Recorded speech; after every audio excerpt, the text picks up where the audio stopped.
Eu quero tratar do tema Árvore de Esperança. Eu queria que você abrisse a sua Bíblia comigo, capítulo de número 19.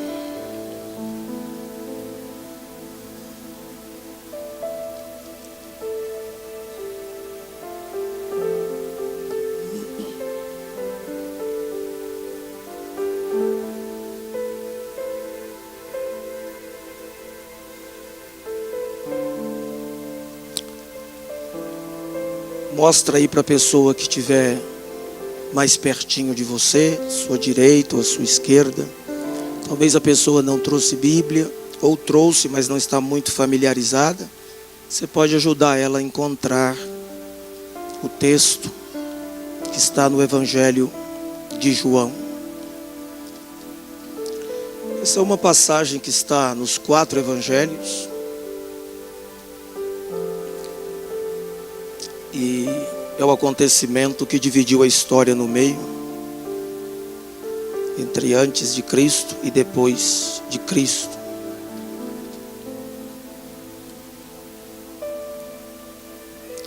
A partir do versículo de número 17,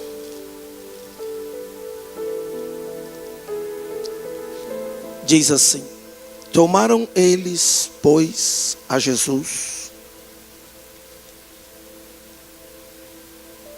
e ele próprio carregou a sua cruz. Quero que você veja na sua mente ele carregando a cruz. E o texto continua: carregando a sua cruz, saiu para o lugar chamado Calvário, que em hebraico é Gólgota, onde o crucificaram, e com ele outros 2, um de cada lado, e Jesus no meio.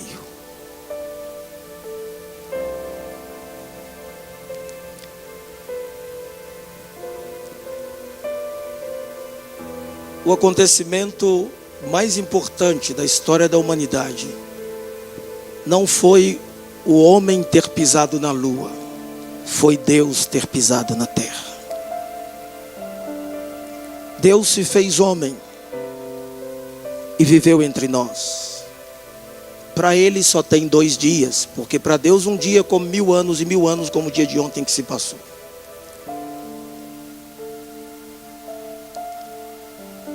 O símbolo do amor não é esse. O símbolo do amor é esse.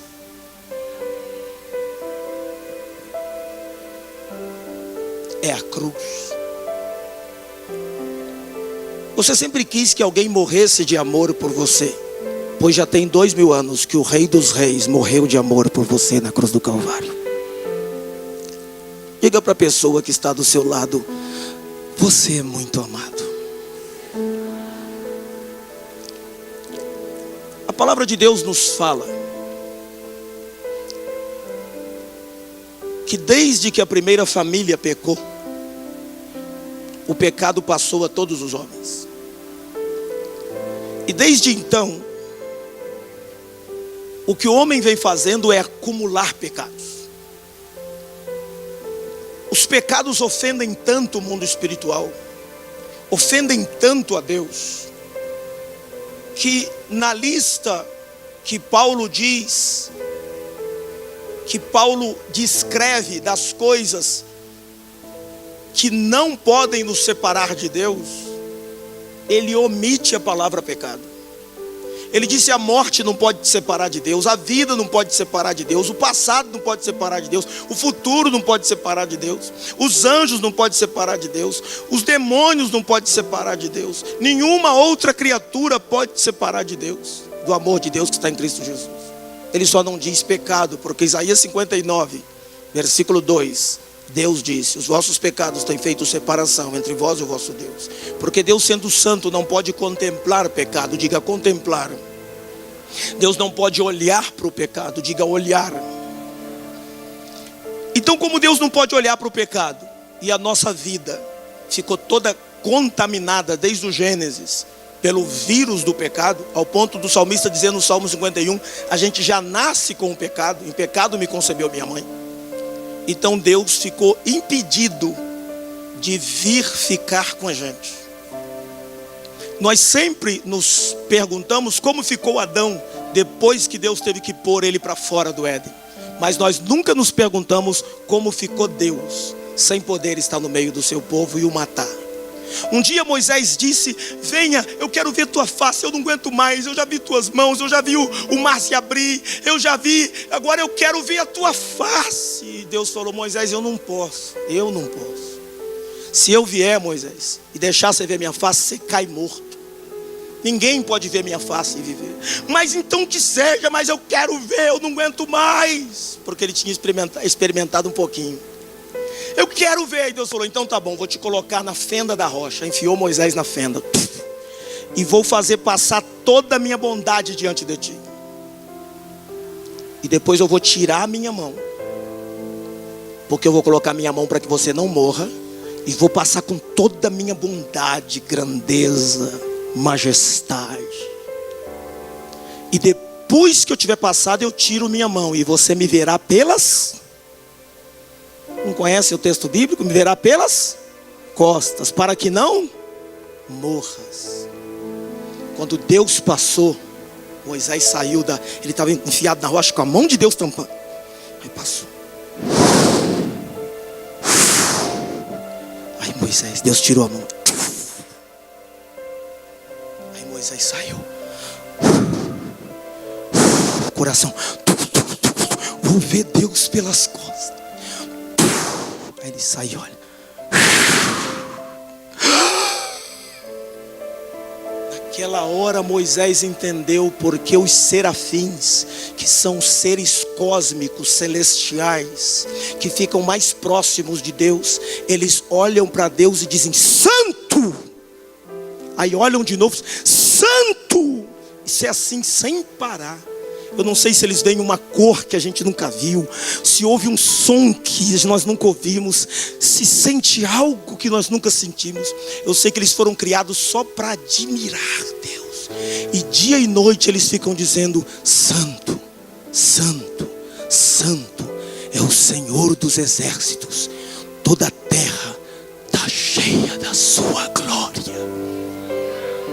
E eles se incendeiam, eles são chamados serafins, que quer dizer seres ardentes, incendiados pela presença de Deus. E esses serafins dizem: Kadosh, Kadosh, Kadosh, Yahvé Sabaoth. Essa expressão é usada só para o Hashem, só para o Abá, só para o Pai. O próprio Espírito Santo se chama Ruach HaKodesh, faz-se uma declinação da palavra santo. Mas para ele se diz: santo é o Senhor. Um dia Jesus disse assim, no Evangelho de João: ninguém nunca viu a Deus. Deus, mas Moisés não viu a Deus. Ninguém nunca viu a Deus. Nenhum de vocês conhece o Pai, mas eu o conheço. E se disser que eu não conheço, serei mentiroso igual vocês religiosos, disse Jesus. Porque eu conheço e saí dele e estou voltando para ele. Dê um aplauso para esse Jesus lindo. Esse Jesus é especial demais. É maravilhoso. Quando Moisés sai da caverna, que vê a bondade de Deus pelas costas, o rosto de Moisés fica incendiado. O contato de Moisés com Deus no monte fez o rosto de Moisés ficar incendiado. Quando a gente sobe o monte Sinai, tem uma fenda de uma rocha, todo mundo gosta de entrar ali, porque fica imaginando: será que foi aqui que Moisés entrou? E Moisés pôs um véu no rosto, porque o brilho começou a ir apagando, ele não queria que as pessoas vissem. Mas quando ele desceu do monte, o rosto dele brilhava. Teve um pregador da história chamado Jonathan Edwards. Ele ficou 3 dias trancado, sem comer nem beber, jejuando. Quando ele saiu, ele pregou um sermão que se tornou um dos sermões mais famosos da história da igreja, intitulado Pecadores nas mãos de um Deus irado. As pessoas se agarravam nas colunas da igreja e nos bancos com medo de cair no inferno. Pessoas que estiveram presentes contam que tinham a sensação que o inferno ia abrir debaixo dos seus pés e eles iam cair. Eles urravam arrependido. E no fundo do auditório se escutava lampejos de vozes dizendo assim: vejam, o rosto dele resplandece como de um anjo. Quando Estevão está sendo apedrejado em Atos capítulo 7, ele está sendo acusado pelo Senado, e o Sinédrio olha para ele, as pessoas querem apedrejá-lo, e o texto diz que viram o rosto de Estevão como o rosto de um anjo. Quanto mais da glória de Deus você tiver na sua vida, mais apaixonante você vai ser. Todo homem ungido é atraente, toda mulher ungida é atraente. E você que está solteiro, querido, a pessoa não vai casar com você só por causa da aparência. Ela vai ver a beleza de Cristo em tua vida. Cadê os solteiros para se expressarem? Então se expressa, faz alguma coisa. Sai do lugar, dá um pulo, vira uma cambalhota, joga uma cadeira para cima. Cuidado com a cabeça dos outros. Olha aqui para mim. Olha aqui para mim, eu estou entrando onde eu preciso agora. Eu disse isso antes só para você entender. Que o verbo se fez carne e habitou entre nós. Lá no Éden se levantou uma árvore chamada árvore do conhecimento do bem e do mal. E no Éden se levantou outra árvore chamada árvore da vida. Deus expulsou o homem do Éden porque ele comeu da árvore do conhecimento. Quando o diagnóstico diz você vai morrer, e você crê, você está comendo da árvore do conhecimento. Quando o diagnóstico financeiro de uma nação diz vamos sucumbir, e você diz vou sucumbir junto, você está comendo da árvore do conhecimento. Quando a bolsa de valores diz o dólar subiu e você diz me prejudicou, você está comendo, é lógica isso, você está comendo da lógica. Deus nunca caminha pela estrada da lógica. Que lógica tem Deus ter escolhido você?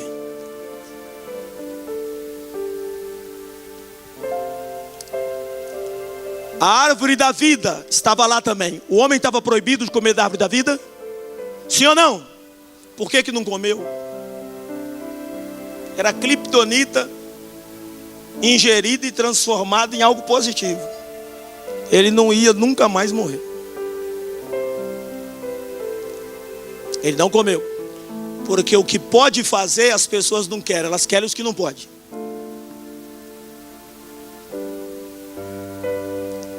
A Bíblia diz que para o hétero casar, o hétero não quer.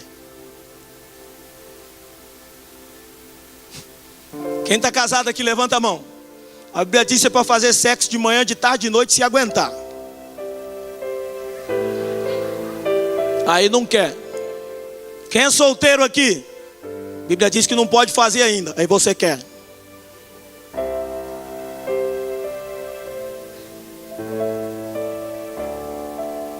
Tem padre querendo casar. A religião e a denominação dele não permite. Você pode.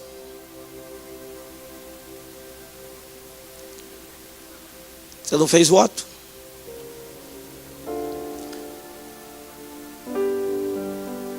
A gente quer o proibido.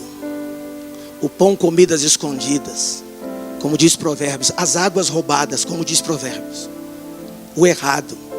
A gente quer a transgressão. A gente quer transgredir. A gente quer saber até onde pode ir. Até aqui, pastor. Então tá, se é até aqui, eu quero ficar bem pertinho para de vez em quando eu atravessar essa linha. Eu quero transgredir. Existem culturas que o homem pode ter 7 esposas. Sabiam disso? Você sabia que lá tem adultério? Eles adulteram com a 8ª.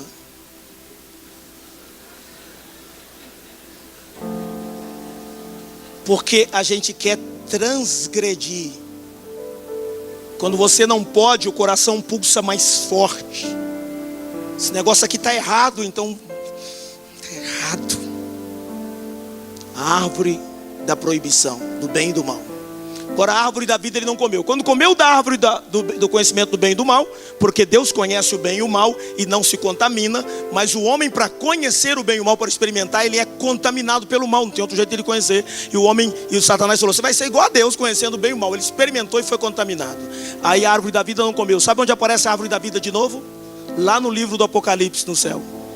E João disse: eu vi a árvore da vida. Quando Deus expulsa o homem do Éden, Deus o cerca com uma espada flamejante, bota querubim para guardar. Os querubins são guardiões de Deus, são anjos guardiões. Todo querubim guarda a arca da aliança, guarda o lugar santo, guarda o jardim do Éden, guarda o trono de Deus e guarda crentes fiéis. Dê um aplauso a Jesus. Os querubins guardam sacerdotes e líderes. Olha, eu já estou acabando, mas olha aqui para mim. Querubim guardou o Éden. Como guardou? Eu não sei se Deus sequestrou o Éden. Eu não sei se Deus criou uma bolha que a gente não vê o Éden, mas a gente não acha mais o Éden na terra. E Deus falou: vou fazer isso para que não aconteça de que o homem coma da árvore da vida e vive eternamente em pecado. Diga comigo: uma árvore. Olha para quem está ao seu lado e diz assim, diga assim: nosso problema todo começou com uma árvore.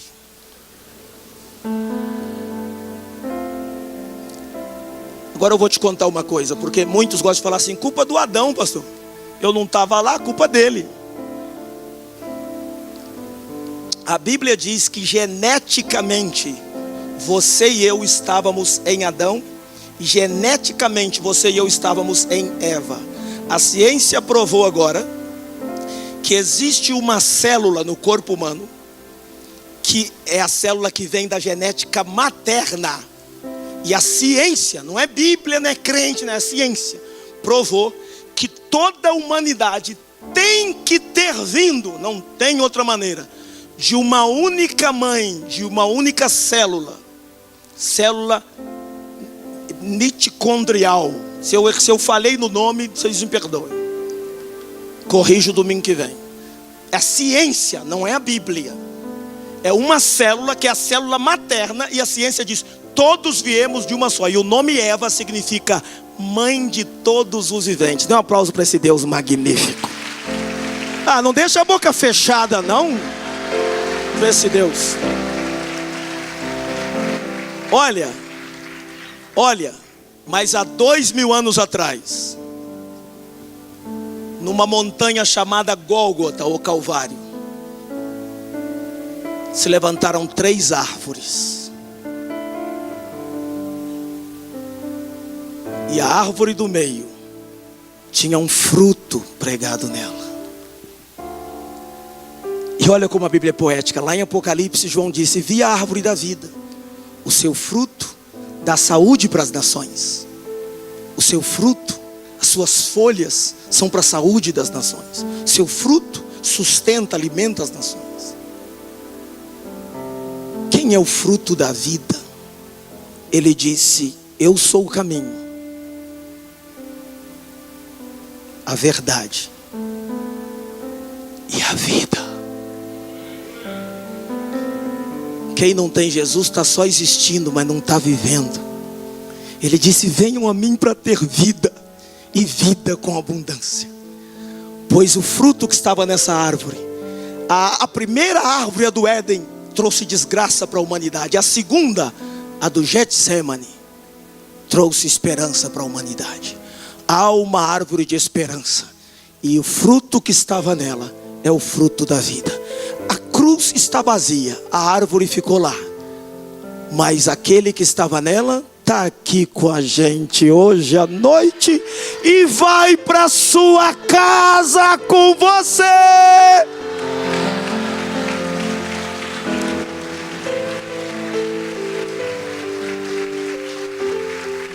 E ele disse em João 6, de 54 a 57: quem comer a minha carne e beber o meu sangue permanece em mim e eu permaneço nele. Quem come a minha carne e bebe o meu sangue, vive em mim e eu vivo nele. Quem come a minha carne e bebe o meu sangue, se alimenta de mim e eu me alimento dele. Eu ressuscitarei no último dia, assim como eu me alimento do meu Pai e vivo por ele. Quem se alimenta de mim viverá por mim. Então ele é o fruto que nos dá vida para lutarmos nesse mundo difícil e vencermos os desafios da nossa existência.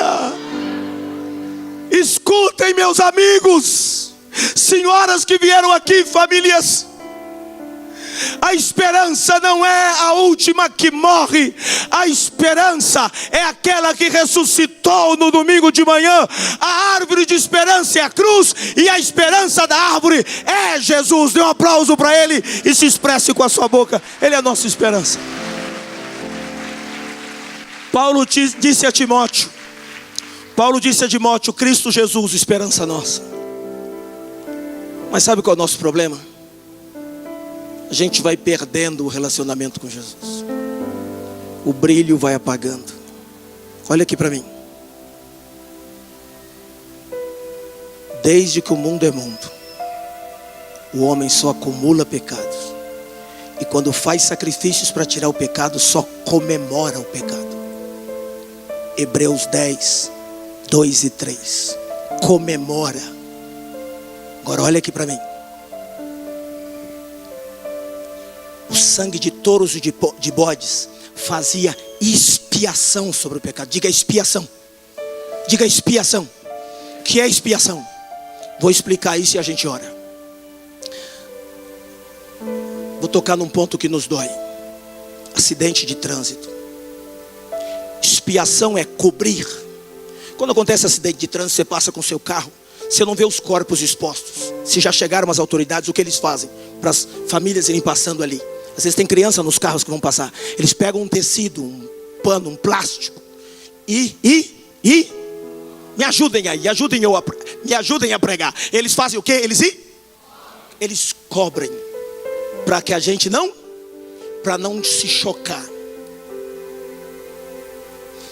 Às vezes você está assistindo televisão com a sua família, de repente alguém tira a roupa, de repente, agora está assim.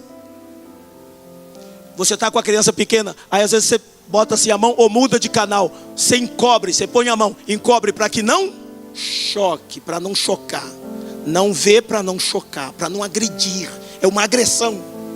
Então para não agredir a criança, a gente cobre. Uma cena violenta de assassinato num filme, arrancou a cabeça do cara. Arrancou a cabeça, espirrou sangue, você cobre. Embora hoje em dia tem pais que dá filho, dá joguinho para as crianças de gente arrebentando o outro com sangue. Tem uns jogos aí de GTA que chama, que o cara rouba o carro do outro, mata, arranca pessoas, e os pais acham legal. Não lá em casa, nem na tua. Fiquei preocupado. Nem na tua. A gente cobre para não chocar. Sujeira. Fezes. Vômito. Está ali um vômito. Você está num restaurante. Quem já foi no restaurante? Eu preciso falar rápido porque eu preciso terminar. Você está no restaurante. Aí alguém vomitou no restaurante. Não dá para tirar rápido. Então põe um pano, um papel, um negócio em cima. Tampa. Para a pessoa não ver. Dá mais. Senão vai dar mais vômito. Vai encher o restaurante de vômito. Então tampa. Olha o que Deus falou. Eu vou falar isso rápido agora, presta atenção, olha o que Deus falou. Deus falou, quando vocês forem pelo deserto, isso está em um dos meus 13 livros. Vai procurar. Quando vocês forem pelo deserto, gente, Deus falou para Moisés, quero todo mundo com uma pá na mão, uma pá. Tá dando para entender? Uma pá dessas de lixo, uma pá, quero cada um com uma pá. Moisés pergunta para Deus, por quê? Falou, porque vocês vão comer, vão encher o estômago, e quando forem aliviar o intestino e se livrar dos produtos fecais, eu quero que vocês peguem a pá e cavem e tampem com terra, porque eu vou estar no meio de vocês e sou um Deus santo e não quero ver caca. Diga comigo, Deus não pode contemplar certas coisas. Quando os seus pecados e os meus foram todos colocados sobre Jesus na cruz, e ele puxou tudo com uma esponja, o Pai teve que fazer isso, ó, dar as costas. E Jesus gritou: Ele, lama sabachthani. Deus meu, por que me desamparaste? Porque ali estava todo o pecado colocado. O sangue de touros e de bodes, olha para mim aqui. O sangue, não vou explicar isso outro dia, hein? O sangue de touros e de bodes não tirava a sujeira, não tirava o acidentado dali, não tirava o pecado, não tirava, só cobria, para Deus não ver. E ia amontoando pecados, e a humanidade estava cheia de pecado até o teto. E há 2000 anos atrás, a Bíblia Sagrada diz no Evangelho de João, capítulo de número 1, que veio um homem andando em direção ao Rio Jordão, e João Batista, que conhecia Hebreus 10:4, porque Hebreus 10:4 diz: o sangue de touros e de bodes nunca podem tirar pecados. Leia lá, folheia a tua Bíblia aí, mostra para o colega, mostra, tira a preguiça, vai lá e fala: olha aqui, Hebreus 10:4 disse: o sangue de touros e de bodes e de sacrifícios religiosos apenas cobriam, mas não podem tirar. E quando João estava batizando, e o filho do seu Zé Carpinteiro e Dona Maria começou a vir andando na direção dele,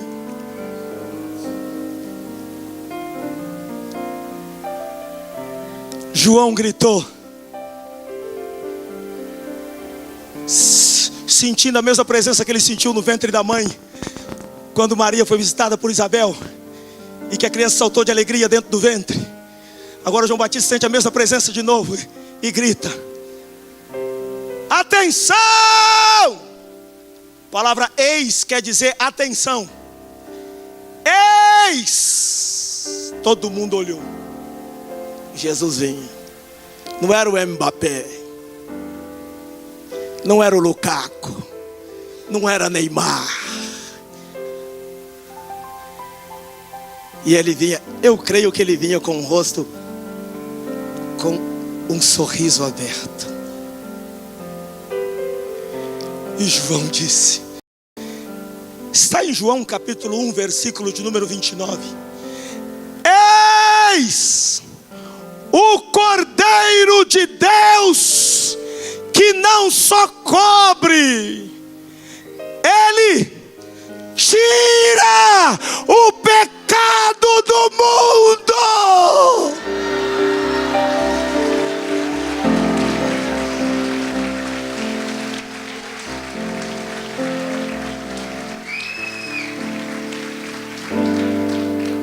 Sabe qual é o nosso problema? A gente vai ficando muito evangélico e pouco cristão, e vai desprezando Jesus. Olha o que João disse no verso 33 de João capítulo 1. Bem-aventurado quem abriu, porque vai ver. Ele disse, eu não conhecia. Como que ele não conhecia? Eles eram primos. Então, quando ele disse eu não conhecia, ele estava dizendo, eu não tinha intimidade com ele. Eu não conhecia como Mashiach. Eu não conhecia como Messias. Eu não conhecia como Salvador. Conhecia como meu primo. Então quando ele diz no verso 33, eu não conhecia, ele está dizendo, eu não conhecia desse jeito. Mas o verso 32 ele disse, eu vi, eu sei que é ele, porque eu vi, diga comigo, eu vi. Ele falou, eu vi o Espírito descer sobre ele como uma pomba e pousar sobre ele. Eu vi, é ele. Aí a gente vai enfraquecendo. Aí passou o tempo, não acontece nada com João. Aí olha o que diz o versículo de número 35. No dia seguinte estava João outra vez na companhia de 2 discípulos. Olha o verso 36.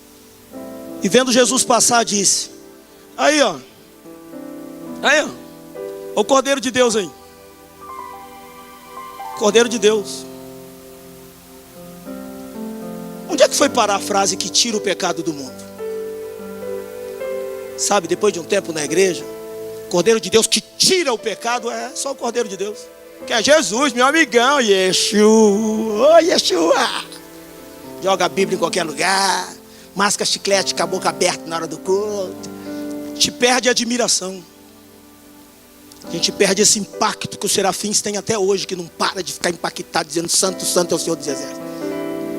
E lá na frente, capítulo 11, de 2 a 6, quem conhece o texto vai lembrar na hora que eu citar. Ele foi preso, João Batista. Aí Jesus não tirou ele da cadeia, sabe o que ele mandou perguntar? Chamou os discípulos e disse: vai lá e pergunta para Jesus se é ele mesmo que devia vir, ou se a gente tem que esperar outro. Diga: Cordeiro de Deus que tira o pecado do mundo. Faz o número 2 assim, diga: Cordeiro de Deus. E terceiro, diga: pergunta se é ele mesmo. Viu como é que foi diminuindo? Cordeiro de Deus que tira o pecado do mundo. Eis o Cordeiro, tira o pecado do mundo. Ah, o Cordeiro de Deus. Depois, será que é ele mesmo? Ou devemos esperar outro?